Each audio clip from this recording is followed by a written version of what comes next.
Have you ever locked yourself out of your car, out of your house?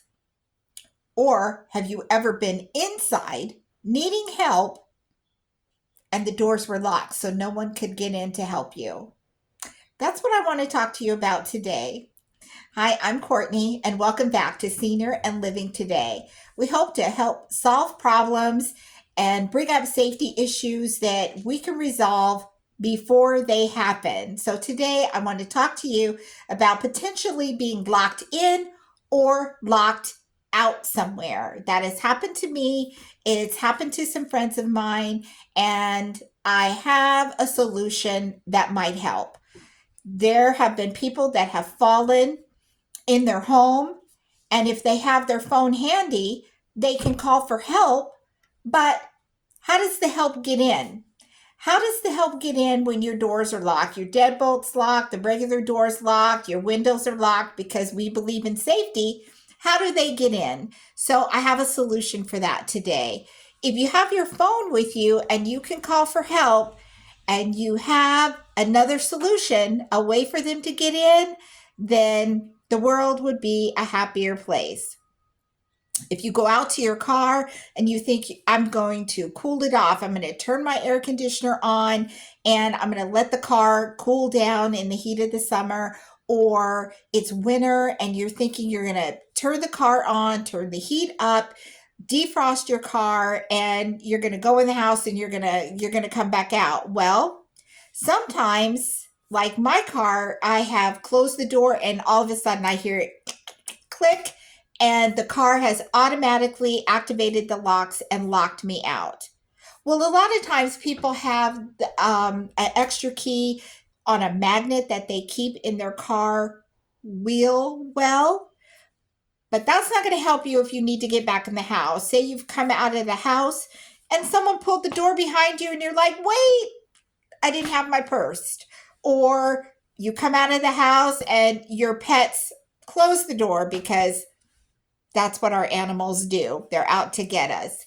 Any number of reasons could happen that you could be outside and not have your house key or not have your car key, and you are essentially locked out of something, locked out of somewhere, or be in your house and no one can get to you.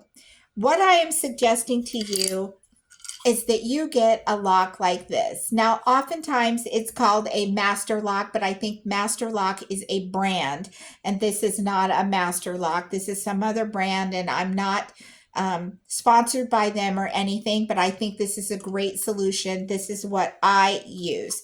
Um, it is great because it has numbers on it, so you can set the code and you can change the code when you need to. There is a reset button inside and you can reset the code.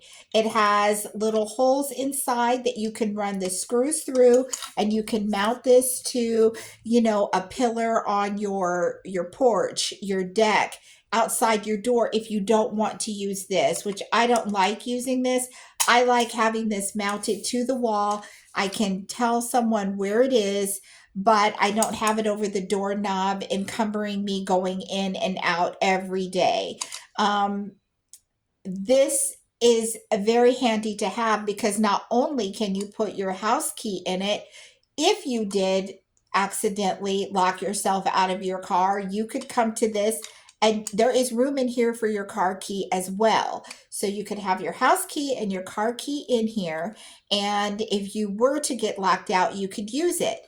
Now, if you were in your home and let's say you were hurt, you fell down the stairs, you had an allergic reaction to something, and you could not get to the door after you have called 911 or someone for help, this is a wonderful thing to have. If you call for help and you call 911, the dispatchers will take your code number. You can tell them that you have one of these locks. You have to tell them where it is, but you can give them the code and they can get into you without knocking down your door, breaking out your windows.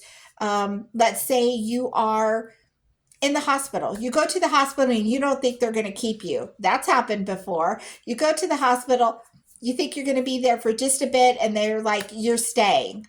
Well, someone has to go to your house maybe and pack a bag for you.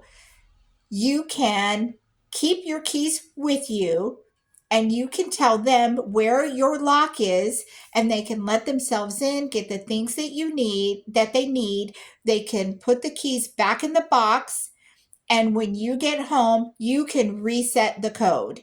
It is a very, very handy thing to have. If you've ever had to replace a door that's been kicked in, if you have ever had to replace a window, which they get more expensive every day, a lock like this, which runs around $25, is priceless. Priceless, because you can reset this code. And if you have to have someone that you don't know really well go in, one of your neighbors, but maybe you don't know them very well, you can then later have, if you can't get home, let's say you're in the hospital for 2 weeks, you can still have someone else in your family go over and say, I gave the code to XYZ. Could you go over and change the code now? And you can give them the combination, and they can go in and they can reset the code to the new code that you want it to be. So I want you to really consider having a lock just in case. We never plan that we are going to fall or hurt ourselves in our home where someone needs to come into us and we can't actually open the door and let them in. Or we never plan that we are going to actually lock ourselves out. But those things happen, which is why I think they make things like this. Those things happen and they're just accidents, but it's no big deal if you have thought about it in advance and you're ready for it. If you lock yourself out and you're, checking your mailbox in your bathrobe, one of these would come in handy, handy, handy, handy if you had one of these. We always lock ourselves out at a time when it is inconvenient. So I would just recommend that you consider getting a lock if you care for someone else in your family, a client, it doesn't matter. If you have people that you care for, suggest to them getting a lock as well, because a lockbox, because more often than not, things happen that we do not plan for. And so if you plan for it, maybe it won't happen. So I'm suggesting that you get a lock box for those that you care for and for yourselves. If you have any stories about how you locked yourself out or places you locked yourself out from, put them in the comments below. Please share this information with those that you care for. Don't forget to like and subscribe to the channel so you can get updates all the time. Don't forget to get the Living Legacy Planner so that you can plan ahead and be prepared for everything. And I look forward to seeing you next time right here on Senior and Living Today. Take care.